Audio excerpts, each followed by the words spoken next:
মানিকগঞ্জে আধা ঘন্টার ব্যবধানে ৩টি ককটেল বিস্ফোরণ হয়েছে। এর আগে ২টি বাসে দেওয়া হয়েছে আগুন।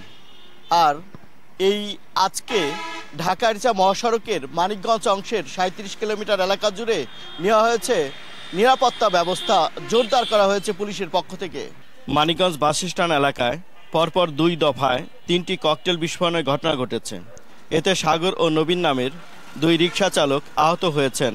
পুলিশে জানায়, রোববার দিবাগত রাত ১০টার দিকে বাস স্ট্যান্ড এলাকায় প্রথমে ২টি ককটেল বিস্ফোরিত হয়। এরপর রাত ১০:৩০টার দিকে পৌর সুপার মার্কেটের সামনে আরও একটি ককটেল বিস্ফোরণের ঘটনা ঘটে।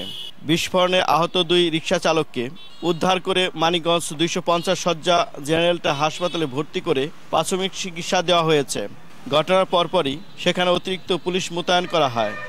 ভোর থেকেই ঢাকা-আরিচা মহাসড়কের মানিকগঞ্জ অংশের ৩৭ কিলোমিটার এলাকা জুড়ে প্রত্যেকটা বাস স্ট্যান্ডে পুলিশের কড়াকড়ি লক্ষণীয়। এছাড়াও পাটুরিয়া ঘাট সহ গুরুত্বপূর্ণ স্থাপনাগুলোতে নিরাপত্তা জোরদার করেছে পুলিশ। মহাসড়কের মানিকগঞ্জ অংশের ৩৭ কিলোমিটার এলাকার প্রত্যেকটা বাস স্ট্যান্ডে পুলিশ মোতায়েন করা হয়েছে।